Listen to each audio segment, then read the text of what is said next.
নমস্কার, আমি রণদীপ্ত শীল। আজ আমার সামনে রয়েছেন জাতির কথা সংগঠনের প্রতিষ্ঠাতা শ্রী জ্যোতির্ময় ভট্টাচার্য। আমি প্রথমেই জ্যোতির্ময় বাবুর কাছে এই প্রশ্নটা করব যে 2026 সালে যে নির্বাচন হতে চলেছে সে সম্পর্কে আপনার কি বিশ্লেষণ? মানে তৃণমূল কি আবার আগের মতোই তাদের ক্ষমতা রাখবে, তাদের সেই দাপট বজায় রাখবে, নাকি বিজেপি অবশেষে তাদের এই ক্ষমতা দখলের লড়াইতে জয়লাভ করবে? প্রশ্নটা খুব ইন্টারেস্টিং প্রশ্ন। মানে ট্র্যাপিজের খেলায় সে দেখা যায় যখন তারের ওপর দিয়ে হাঁটছে তাহলে যে কোনো সময় স্লিপ করে পড়ে যেতে পারে। তা বিজেপি এখন এইরকম একটা ওই দড়ির ওপর দিয়ে হাঁটছে আর কি, ট্র্যাপিজের খেলার মতো। মানে পড়েও যেতে পারে, আবার পুরোটা যেতেও পারে, মানে তার অ্যাচিভমেন্ট হতেও পারে আবার নাও হতে পারে, এরকম একটা দ্বন্দ্বের মধ্যে রয়েছে। তবে এবার বিজেপির একটা গোল্ডেন চান্স আছে, সম্ভাবনা আছে, পরিস্থিতি তৈরি হয়েছে, যেটা আমরা মনে করেছিলাম 21-এ ব্যাপারটা একেবারেই ছিল না। কেন 21-এ মমতা ব্যানার্জির চোখে মুখে কোনো রকমের ভয় বা আতঙ্ক কিচ্ছু ছিল না, কিন্তু এবার মমতা ব্যানার্জির চোখে মুখে বিভিন্ন রকমের ভয় এবং আতঙ্ক দেখা যাচ্ছে। এবং সেইটার জন্য উনি কি করছেন, বিভিন্ন রকমের গেম প্ল্যান করছেন, বিভিন্ন রকমের ঘটনা উনি ঘটাচ্ছেন। কেন বাংলাদেশের এই ঘটনার পরে হিন্দুদের একটা চেতনা হয়েছে, এই বিষয়গুলো নিয়ে আলোচনা হচ্ছে। কারণ একটা হিন্দু বিজেপি আসলে আমরা সুরক্ষিত থাকবো, বিজেপি না আসলে আমরা মানে আমাদের কি হবে জানি না, যেটা বাংলাদেশ হচ্ছে এরকম যদি হয়, এরকম সব মানে একটা চলছে, বিভিন্ন জায়গায় শুনি আর কি, কানে আসে। আগে যেরকম খেলামেলা ছাড়া কিছু শুনতাম না, এখন এইসব একটু শুনি। এটা তো তাদের কানেও যাচ্ছে, তাদের গোয়েন্দা দপ্তর আছে, বিশেষ করে তাদের সব থেকে বড় গেস্ট অফ বাহিনী হচ্ছে সিভিক পুলিশ। আমরা মনে করছি এত সিভিক পুলিশ কেন নিয়োগ করা হচ্ছে? এই সিভিক পুলিশ হচ্ছে আমাদের আপনার তোমার আমার বাড়ির ছেলেরা হচ্ছে, তারা এর ওর বাড়িতে চলে যেতে পারে যে কোনো সময়। এরা হচ্ছে ওই হিটলারের গেস্ট অফ বাহিনীর মতন কাজ করছে। দিনের শেষে এরা রিপোর্ট করছে কোথায় কি হচ্ছে না হচ্ছে, কে কি ভাবছে, চেতনা, এই সমস্ত। সিভিক পুলিশ মানে ভাবলে হবে না শুধুমাত্র পুলিশের চাকরি দিতে পারছে না বলে, বাট অনেক টাকা লাগবে সেই জন্য এরকম পার্ট টাইম এরকম এত টাকা দিয়ে তাদেরকে নিয়ে, এইটা নয়, বিষয়টা তা নয়। পুরোপুরি এর মধ্যে একটা ওই হিটলারের গেস্ট অফ বাহিনীর মতো একটা থিওরি কাজ করছে। সমস্ত হাঁড়ির খবর তাদের কাছে যাতে পৌঁছায় এবং সে অনুযায়ী তারা অ্যাকশন করতে পারে। তো যাই হোক, এবারে হচ্ছে কি 26-এ যেটা শুভেন্দু অধিকারী বলছে এখন, যে হিন্দুদের এক হতে হবে, হিন্দুদের বাঁচতে হবে। হিন্দুরা যদি একত্রিত না হয়, হিন্দুদের অবস্থা কিন্তু বাংলাদেশের মতো হয়ে যাবে। এবং বাংলাদেশ এখন লস্ট কেস একদম। হ্যাঁ, অনেক রবীন্দ্র নজরুল আর রক্তের রং লাল করে ফিনিশ, আর কিছু করার নেই। আচ্ছা, এই যে 2026 সালের যে নির্বাচন আসতে চলেছে, আর 1 বছর বাকি, তার মধ্যেই 2025 সালের শুরুতেই আমরা দেখছি একটা নতুন রকমের বড়সড় ঘটনা, যেটা যাদবপুরে হচ্ছে। যে সম্প্রতি ব্রাত্য বসুর ওপরে অভিযোগ হয়েছে যে তার গাড়ি একজন ছাত্রকে, যাদবপুর ইউনিভার্সিটির একজন ছাত্রকে গাড়ি চাপা দিয়েছে। তারপরেই আমরা দেখতে পাচ্ছি আরো অনেক কিছু উন্মোচিত হচ্ছে যাদবপুর সম্পর্কে, সেখানে নানা রকমের দেশদ্রোহী কার্যকলাপের প্রমাণ পাওয়া যাচ্ছে, যেখানে স্লোগান লেখা রয়েছে দেওয়ালে দেওয়ালে, দেওয়াল লিখন রয়েছে যে কাশ্মীর মাঙ্গে আজাদি, মণিপুর মাঙ্গে আজাদি ইত্যাদি। এবং এই নিয়ে তৃণমূল এবং সিপিএম এর মধ্যে বেশ বড়সড় একটা মানে দ্বন্দ্ব আমরা দেখছি। এটাকে আপনি কি চোখে দেখছেন? নির্বাচনের ঠিক আগে এরকম একটা ঘটনা যাদবপুর ইউনিভার্সিটির ঘটনাটাকে ঘটাচ্ছে কে? এর নায়ক হচ্ছে মমতা ব্যানার্জি, আর তার সঙ্গে সঙ্গত করছে কে? সিপিএম এবং নকশালরা। এবং এটা করা হচ্ছে শুধুমাত্র ইলেকশনে হিন্দুদেরকে মানে অন্যদিকে বিভ্রান্ত করবার জন্য, তারা যাতে অন্যরকম চিন্তা করে, এইসব নিয়ে চিন্তা করে, এই জন্য এগুলো করানো হচ্ছে। আচ্ছা, একটা কথা বলো, পার্থ চট্টোপাধ্যায় বলছি, এখনকার শিক্ষামন্ত্রীর নামটা কি? ব্রাত্য বসু। ব্রাত্য বসু পশ্চিমবঙ্গের শিক্ষামন্ত্রী। আমি ব্যক্তিগতভাবে তৃণমূল, আমি ব্রাত্য বসুকে পছন্দ করি বা না করি, উনি কিন্তু মমতা ব্যানার্জি পশ্চিমবঙ্গের মুখ্যমন্ত্রী, নরেন্দ্র মোদী ভারতের প্রধানমন্ত্রী। আমি পছন্দ করি বা না করি এটাকে আমাকে মানতে হবে। উনি হলেন শিক্ষামন্ত্রী। যাদবপুরে ওয়েবকুটার একটা সম্মেলন হচ্ছে, সেইখানে উনি যাবেন, গেছেন, ওনার যাওয়ার এভরি রাইট আছে। তাকে ছাত্ররা কিছু ডেপুটেশন দিতেই পারে, কোনো অন্যায় নেই, তারা দিতে পারে, কিন্তু তাকে আটকানো হচ্ছে কেন? তার গাড়ি আটকানো হচ্ছে, শুধু গাড়ি নয়, তাকে অ্যাসল্ট করার চেষ্টা করা হচ্ছে, তাকে মেরে ফেলার চেষ্টা হচ্ছে, তার গাড়ির ওপরে জুতো রাখা হচ্ছে, জুতো দিয়ে মারা হচ্ছে, চারিদিক দিয়ে গাড়ির ওপরে আঘাত করা হচ্ছে, তাকে মেরে ফেলার চেষ্টা করা হচ্ছে। তাই ড্রাইভার যদি ওখানে চুপ করে দাঁড়িয়ে থাকতো তাহলে, এবং যদি ব্রাত্য বসু আহত হতো, খুব বেশিভাবে আহত একটু কিছুটা হয়েছে, যদি বিরাট ভাই বা উনি মারা যেতেন, তাহলে কি বলতো, এই ড্রাইভার তুমি কেন গাড়ি নিয়ে বেরোবার চেষ্টা করনি? নিয়ম হচ্ছে, রাস্তায় ধরো 10টা ডাকাত একটা গাড়িকে ঘিরে ফেলার চেষ্টা করছে, তখন যেহেতু 10টা লোক এসছে বলে ড্রাইভার কি গাড়িটা নিয়ে ওইখানে দাঁড়িয়ে যাবেন না, তার কাজ হচ্ছে সেই গাড়িটা নিয়ে দ্রুত সেখান থেকে বেরিয়ে যাওয়া। কারণ গাড়ির মধ্যে যে বসে আছে তাকে রক্ষা করা বা তাকে পৌঁছে দেওয়াটা হচ্ছে তার দায়িত্ব। তো সেই জন্য সে কি করবে, এবং তাতে যদি 2-1টা ডাকাত মরে যায়, তার জন্য কিন্তু এই ড্রাইভারের কিন্তু পানিশমেন্ট হবে না, সে নিজের প্রাণ এবং তার সঙ্গে যিনি যাকে সে নিয়ে যাচ্ছে তার বাঁচাবার জন্য। এটাই হচ্ছে নিয়ম, এটা আইন, এটাই নিয়ম। তো ব্রাত্য বসুকে বাঁচাবার জন্য, সে মনে করেছে তার লাইফ থ্রেট হচ্ছে, সে বাঁচাবার জন্য সে বেরোতে গেছে। সেইখানে কোনো ছেলের হয়তো ধাক্কা লেগেছে, কাজে অন্যায়টা তারা করেছে। আজকে অত্যন্ত আশ্চর্যজনকভাবে মমতা ব্যানার্জি, পুলিশ ব্রাত্য বসুর এগেনস্টে কেস এফআইআর নিল, কিন্তু যারা এই কাজগুলো অপকর্মগুলো করছিল ওইখানে, তাদের বিরুদ্ধে কোনো এফআইআর হলো না। তাহলে আপনি বলছেন এটা পুরোটাই ব্রাত্য বসু, আমি ব্যক্তিগতভাবে বলছি, ব্রাত্য বসু কিন্তু একেবারে সন্তুষ্ট নয়। উনি কিন্তু এটা অ্যাকচুয়ালি ওনার পক্ষে অপমান। আজকে ওনার এগেনস্টে এফআইআর হচ্ছে, ওনার ড্রাইভারের এগেনস্টে এফআইআর হচ্ছে, অথচ ইউনিভার্সিটির ওদের এগেনস্টে ব্রাত্য বসু কিন্তু এটা ভালোভাবে নিচ্ছেন না, কিন্তু কিছু করার নেই, ওনার কিছু করার নেই, তাই উনি চুপচাপ আসছেন। এটা একটা ঘোরতর অন্যায় কাজ হয়েছে।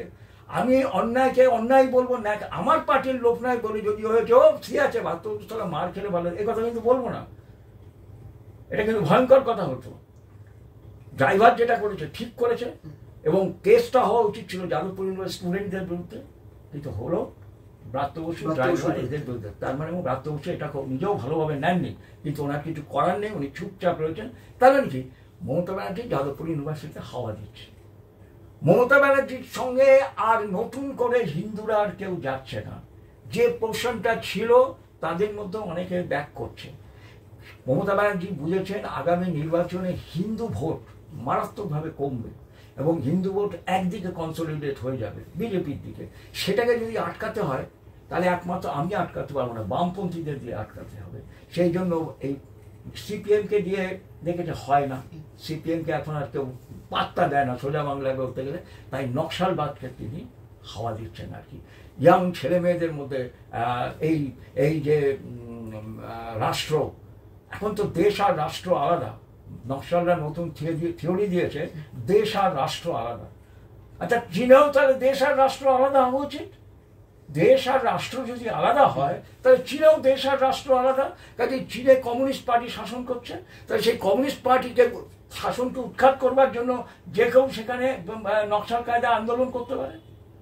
তাদের থিওরি অনুযায়ী বলছি আমি, দেশ আর রাষ্ট্র একই, দেশ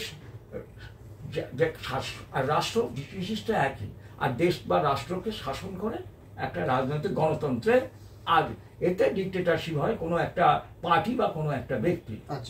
ডিক্টেটরশিপ। আচ্ছা জ্যোতির্ময় বাবু, তাহলে এখানে আমার প্রশ্ন হচ্ছে যে আপনি দর্শক বন্ধুদের একটা জিনিস বলুন, যে এই সিপিএম এর সঙ্গে নকশালের তফাৎটা কোথায়, এবং আপনারা তো নকশাল আন্দোলন দেখেছিলেন, কেন নকশাল আন্দোলনটাও আমাদের বাঙালি হিন্দুদের জন্য চরম সংকটের একটা ইঙ্গিত? মানে তুমি একটা এমন ইন্টারেস্টিং প্রশ্ন করলে যে সাবজেক্টের ওপরে আলোচনা করতে গেলে তুমি দেখবে আলোচনা করতে করতে কখন সকাল হয়ে গেছে। কারণ আমি নিজে যেহেতু কমিউনিস্ট ছিলাম, আমার শ্বাস আর প্রশ্বাসের কমিউনিজম ছাড়া কিছু ছিল না। 17 বছর বয়স থেকে কমিউনিস্ট পার্টিতে আমি ঢুকেছিলাম, 80 সাল পর্যন্ত আমার ছিল অরিজিনাল যে পার্টি সিপিআই পার্টি। তো নকশাল আর সিপিএম আলাদা হলো কেন? কেন কমিউনিস্ট পার্টি ভাঙলো? একটাই তো পার্টি ছিল সিপিআই, তাদের ইলেকশনে দাঁড়াবার জন্য সিম্বল ছিল কাস্তে ধানের শীষ, ভোট দেবেন কিসে? কাস্তে ধানের শীর্ষে। কেন তাহলে পার্টিটা ভাঙলো? এবারে বিষয়টা হচ্ছে যে যখন কংগ্রেসের সাথে রাশিয়ার খুব ক্লোজ রিলেশন শুরু হলো, সম্পর্ক খুব এলো, এবং ভারত মোটামুটি ওই ক্যাপিটালিজমের পথ ছেড়ে রাষ্ট্রীয় পুঁজিবাদের দিকে মানে চলে গেল আর কি, যেটা বলা সোশ্যালিজমের একটা ধাপ হিসেবে দেখা হয়, তখন মনে করা হলো যে কংগ্রেস হচ্ছে ন্যাশনালিস্ট বুর্জোয়া, ন্যাশনালিস্ট বুর্জোয়া, জাতীয় বুর্জোয়া যাবে ন্যাশনাল। কাজে এই জাতীয় বুর্জোয়া, কার্ল মার্কসও বলে গেছেন ন্যাশনালিস্ট বুর্জোয়া যারা, তারা কিন্তু জাতীয়তাবাদী হয়, তারা সেই দেশের স্বার্থেও কাজ করে। তো সেই জন্য যেহেতু ইন্দিরা গান্ধীকে জাতীয়তাবাদী বুর্জোয়া, ন্যাশনালিস্ট বুর্জোয়া ভাবা হলো, কাজেই একটা ভাবনা আসলো তাহলে শ্রমিক, কৃষক, মধ্যবিত্ত আর ন্যাশনালিস্ট বুর্জোয়াকে নিয়ে আমরা বিপ্লবটাকে সম্পন্ন করতে পারবো। এই পর্যন্ত সব ঠিক ছিল। এইবারে নেতৃত্ব কার হবে? দেখবে সিপিএম আর সিপিআই এর মধ্যে দুটো লেখে, একজন লেখে জাতীয় গণতান্ত্রিক বিপ্লব, আর যারা সব সিপিআই পার্টি উঠে গেছে বলে এখন আর দেয়ালে আমরা লিখতাম সব জাতীয় গণতান্ত্রিক বিপ্লব জিন্দাবাদ, আর সিপিএম লিখতো জনগণতান্ত্রিক বিপ্লব, পিপলস ডেমোক্রেটিক রেভলিউশন। খুব দেখতে পেয়েছি, এটা বলে এখনো দেখতে পাবো জনগণতান্ত্রিক বিপ্লব জিন্দাবাদ। এখন রেয়ার হয়ে গেছে, তখন সব দেয়ালে লেখা থাকতো জনগণতান্ত্রিক বিপ্লব জিন্দাবাদ। এবার জাতীয় গণতান্ত্রিক বিপ্লব আর জনগণতান্ত্রিক বিপ্লবের তফাৎটা কি? জাতীয় গণতান্ত্রিক বিপ্লব হচ্ছে, যেহেতু তখন একটা নতুন থিওরি এসছে যে যেহেতু জাতীয় বুর্জোয়া কংগ্রেস এবং পরবর্তীকাল বিশেষ করে ইন্দিরা গান্ধীর আমলে তারা রাশিয়ার সাথে এত বেশি, কমিউনিস্টদের সাথে এত বেশি হয়ে যাচ্ছে, তাহলে এই জাতীয় বুর্জোয়াকে কাজে লাগিয়ে বিপ্লব সম্পন্ন হবে। নেতৃত্ব কার হাতে থাকবে? সিপিআই পন্থী যারা, তারা বললো নেতৃত্ব সেখানকার পরিস্থিতি অনুযায়ী, যদি মনে হয় যে শ্রমিক শ্রেণী বেশি শক্তিশালী, তাহলে শ্রমিক শ্রেণীর হাতে নেতৃত্ব থাকবে, আর যদি মনে হয় যে না শ্রমিক শ্রেণী, তাহলে শ্রমিক শ্রেণী পেছনে থাকবে, কিন্তু নেতৃত্বটা জাতীয় বুর্জোয়ার হাতে থাকবে। সিপিএম এর যারা এরা ছিল 39 জন মেম্বারের মধ্যে, ন্যাশনাল কাউন্সিলের মেম্বারের মধ্যে, তারা বললো না, নেতৃত্ব অ্যাকর্ডিং টু মার্কসীয় অনুযায়ী নেতৃত্ব সবসময় এর হাতেই থাকবে, কি বলে শ্রমিক শ্রেণীর হাতে। শ্রমিক শ্রেণী মানে কমিউনিস্ট পার্টি, সোজা বাংলায় কমিউনিস্ট পার্টির হাতে নেতৃত্ব, কমিউনিস্ট পার্টি থাকবে। বুর্জোয়ার হাতে, জাতীয় বুর্জোয়া সে যতই হোক দেওয়া যাবে না। এইভাবে তারপরে পার্টি স্প্লিট হলো, সিপিআই জাতীয় গণতান্ত্রিক, সিপিএম এ যাবে, ঠিক চলছিল সিপিএম। এবারে আমরা জানি কি 67 সালের ইলেকশনে যুক্ত ফ্রন্ট তৈরি হলো, কংগ্রেস থেকে অজয় মুখার্জি বেরিয়ে এলো, অজয় মুখার্জিকে মুখ্যমন্ত্রী করা হলো, আর জ্যোতি বসু হলো স্বরাষ্ট্রমন্ত্রী তার তলায়। এইবারে যারা ওই চারু মজুমদার, তারপরে কালু সান্যাল, এরকম যারা ছিলেন, তারা বললে আজিজুল হক ছিলেন, এটা কেন হবে? এটা তো হতে পারে না, নেতৃত্ব তো থাকবে এর হাতে, কমিউনিস্ট পার্টি মানে শ্রমিক শ্রেণীর হাতে। এই তো চলে গেল বুর্জোয়ার হাতে চলে গেল। অজয় মুখার্জি তো বুর্জোয়ার, সে হয়তো এর বিরোধিতা করে বুর্জোয়ার হাতে থাকলো, তো থিওরি তো হলো না। তাহলে অরিজিনাল আমরা যখন পার্টি ভেঙেছিলাম, ভেঙে যখন আমরা পিপলস ডেমোক্রেটিক রেভলিউশন বললাম, তাহলে এটা তো সেই পিপলস রেভলিউশনের থিওরি অনুযায়ী ছিল না। এইবারে নকশালরা বেরিয়ে এলো, নকশালরা বেরিয়ে এসে তখন তারা কৃষি বিপ্লবের কথা বলতে আরম্ভ করলো। কারণ ভারত যেহেতু কৃষি প্রধান দেশ, হ্যাঁ, ভারতবর্ষের মানে ফিউডাল বলা হয়, ব্যাখ্যা করার সময় যখন কমিউনিস্টরা ব্যাখ্যা করে তখন ফিউডাল সোসাইটি বলা হয়। এবং ফিউডাল সোসাইটিতে যেহেতু চীনে ফিউডাল সোসাইটিতে বিপ্লবটা হয়েছিল কৃষি বিপ্লব, তাই ভারতে কৃষি বিপ্লব করতে হবে। এবং নকশাল নেতারা চলে গেল চীনে গিয়ে মাও সেতুংয়ের থেকে অনেক থিওরি নিয়ে আসলো, কিন্তু তারা সাকসেসফুল হলো না, আলটিমেটলি তারা সাকসেসফুল হলো। কিন্তু এই তত্ত্বটা থেকে গেল, এবং সেই সময় 71-72 সালে সেরা ছাত্ররা, এখন তো সব ক্রিমিনালসগুলো, এখন তো বদমাইশ, এখন সেই ব্যাখ্যায় আসছি, ওই এই কাজ করা ভালো ভালো ছেলেগুলো সব পাগল হয়ে গেল, মরে গেল। কত যাদবপুরের ব্রিজের পাশে দেখতাম একটা ছেলেকে, দেখতাম ব্রিলিয়ান্ট ছেলে ছিল, সেই ছেলেটা পাগল হয়ে গেছে, এর থেকে কুড়িয়ে খেত ডাস্টবিন থেকে। তো তাদের এই হল। এখন নতুন করে আবার মাওবাদকে তৈরি করা হচ্ছে। মাওবাদ মানে কি? ভারতে কোনোদিনই এই বিপ্লব সাকসেসফুল, সেই জন্য মাওবাদে দেখবে মুসলমানদের, এই যে যাদবপুর ইউনিভার্সিটি যেটা আসছে, আচ্ছা তোরা তো ভাববাদে বিশ্বাসী না, বস্তুবাদে বিশ্বাসী, তাহলে হিন্দু ধর্মকে যদি অ্যাটাক করা যায় তাহলে ইসলামকেও অ্যাটাক করবি তোরা? এটা তো আগে ছিল না, এখন নতুন করে হচ্ছে। কিন্তু দেখবে ইসলাম সম্বন্ধে কোনো কথা বলবে না, ইসলাম সম্বন্ধে কিন্তু কোনো কথা বলবে না, বরং ওখানে ইফতার পার্টি হবে, আরো ওই নবী দিবস হবে, অমুক হবে।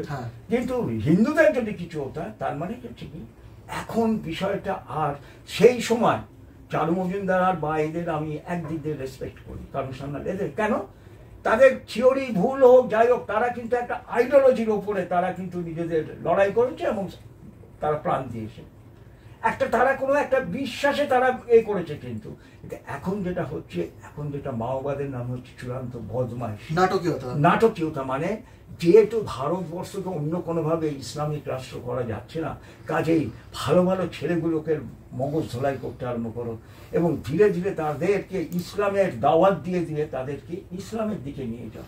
তাই যাদবপুর ইউনিভার্সিটিতে নকশাল ছেলেরা, মাওবাদী ছেলেরা, তারা ইফতার পার্টি করছে, ভাববার, এগুলো তো হচ্ছে ধর্মীয় আধারের অংশ। আমি বলছি, ও যদি হিন্দু ধর্মকে, হিন্দু ধর্মের মাওবাদীরা বা নকশালরা যদি যাদবপুর ইউনিভার্সিটিতে হিন্দু ধর্মের 14 পুরুষ উদ্ধার করতো, পাশাপাশি যদি ইসলাম ধর্মের 14 পুরুষ উদ্ধার করতো, খ্রিস্টান ধর্মের 14, আমি তাদেরকে কিন্তু নমস্কার করতাম। কেন? তারা তাদের ভাববাদী যে আইডিওলজি, ধর্ম হচ্ছে আফিং, এই কথা। তাহলে বিষয়টা তা না, বিষয়টা হচ্ছে ইসলামকে প্রতিষ্ঠা করতে হবে। এবং মমতা ব্যানার্জি যেহেতু ইসলামেরই ফ্রন্টিয়ার একজন, মমতা ব্যানার্জিও ইসলামের একজন ফ্রন্টিয়ারে। মমতা ব্যানার্জির যে হিন্দুত্বের যেটা কথা বলে, এই যে মন্দির করছে বা বাড়িতে, এগুলো হচ্ছে ক্যামোফ্লেজ। হিন্দুত্বের ফ্রন্টিয়ার এ হচ্ছে মমতা। সেই জন্য কি হচ্ছে, এই যে দুধের এই আমে আটিতে সবগুলো সব মিশে যাচ্ছে, দুধে মিশে যাচ্ছে, এগুলো সব এক জায়গায় চলে যাচ্ছে। এবং 26-এর ইলেকশনে যদি এইসব বলে হিন্দু ছেলেদেরকে, কারণ মার্কসিয়ান যে অরিজিনাল তত্ত্ব সম্বন্ধে এখনকার ছেলেপিলেদের জ্ঞান খুব কম। এই যে ল্যান্ড, লেবার, ক্যাপিটাল অর্গানাইজেশন, এর যে সামাজিকীকরণ যেগুলো কমিউনিস্ট রাষ্ট্রগুলোতে হয়েছিল, সেগুলো আনসাকসেসফুল হয়ে গেছে, যার জন্য রাশিয়া ভেঙে টুকরো টুকরো হয়ে গেল, চীন ধ্বংস হয়ে যাচ্ছিল। কিন্তু চীনে টেন জিয়াওপিং বলে একজন মহাপুরুষ, আমি তাকে মহাপুরুষই বলবো, চীনের ক্ষেত্রে মহাপুরুষ বলবো, পৃথিবীর ক্ষেত্রে বলবো না। কিন্তু যে চীনকে আবার টেনে তুললো, তুমি কি জানো চীনে 2 লোক হচ্ছে ভগবান, যাদের তুমি সমালোচনা করতে পারবে না, একটা হচ্ছে মাও সেতুং আর একটা হচ্ছে দেন জিয়াওপিং। এই যে তত্ত্ব নিয়ে এখনকার ছেলেরা, এখন যারা এই মাওবাদী টাওবাদী করছে, জানে না তত্ত্ব নিয়ে, এরা কিছু জানে না।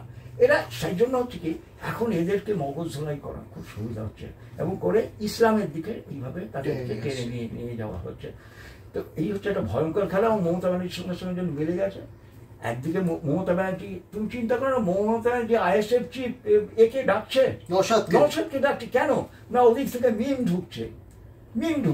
এদিকে যদি নওশাদ যদি মুসলমান ভোটের একটা পার্সেন্টেজ কাটে, মিম যদি একটা পার্সেন্টেজ কাটে, তাহলে আমার মুসলমান ভোট যদি 30% থেকে কমে যায়, তাহলে আমি কি করবো? সেই জন্য তার সে করছে এই যে খেলা। এখন বিজেপি কিভাবে খেলতে পারবে তার উপরে নির্ভর করছে। সুযোগ আছে, মাঠটা তৈরি আছে, কিন্তু খেলার উপরে নির্ভর করছে। অনেক ধন্যবাদ জানাই জ্যোতির্ময় বাবুকে। উনি আমাদের খুব সুন্দরভাবে এই নকশাল আন্দোলনের প্রেক্ষাপট আলোচনা করলেন, নকশালবাদের সঙ্গে তাদের উত্তরসূরি মাওবাদের যে কি সম্পর্ক বা কি ফারাক, এটা উনি খুব সুন্দরভাবে বললেন আমাদের সকলকে।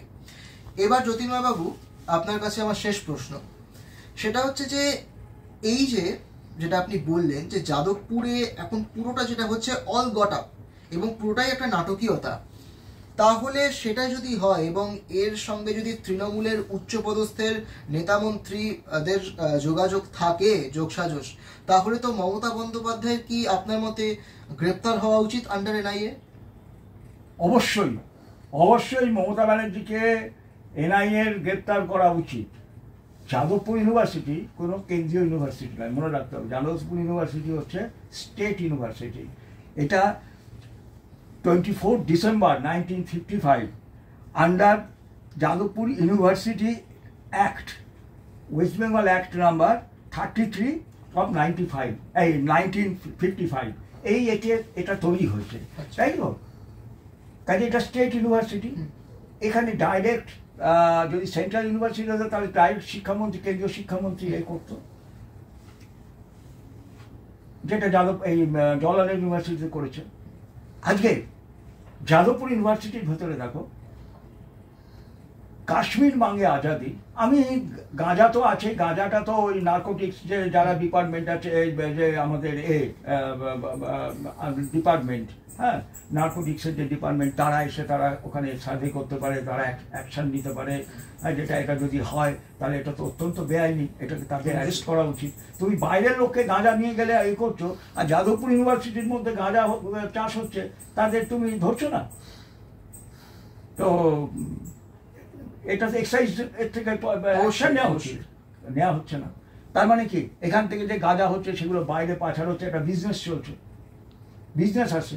এই প্রশ্নটা আমি ওটা বাদ দিচ্ছি। যেটা মেন হচ্ছে যে কাশ্মীর মাঙ্গে আজাদি, মণিপুর মাঙ্গে আজাদি, লাদাখ মাঙ্গে আজাদি, হ্যাঁ, ফ্রি প্যালেস্টাইন লিখেছে, ফ্রি প্যালেস্টাইন লিখেছে, এটা নিয়ে আমার অত মাথা ব্যথা নেই, সেটা ওদের ব্যাপার। কিন্তু এই যে জায়গাগুলো, তার মানে কি হচ্ছে, ভারতকে ভেঙে ফেলার কথা বলা হচ্ছে। তো ভারতকে যদি ভেঙে বলা হয়, তাহলে তো সেটা দেশ সম্পূর্ণভাবে দেশ বিরোধী কাজ, যেটা মাওবাদীরা চেষ্টা করছে। আজকে জওহরলাল ইউনিভার্সিটিতে ভারতের এই টুকরে হোঙ্গে ইনশাল্লাহ ঈশা বলে গেছিল, বলে পুলিশ গেছিল। তাই এখানে তো ডাইরেক্ট দিল্লি পুলিশ বা যেতে পারবে না, এখানে যেটা এনআইএ ইন্টারফেয়ার করতে পারে।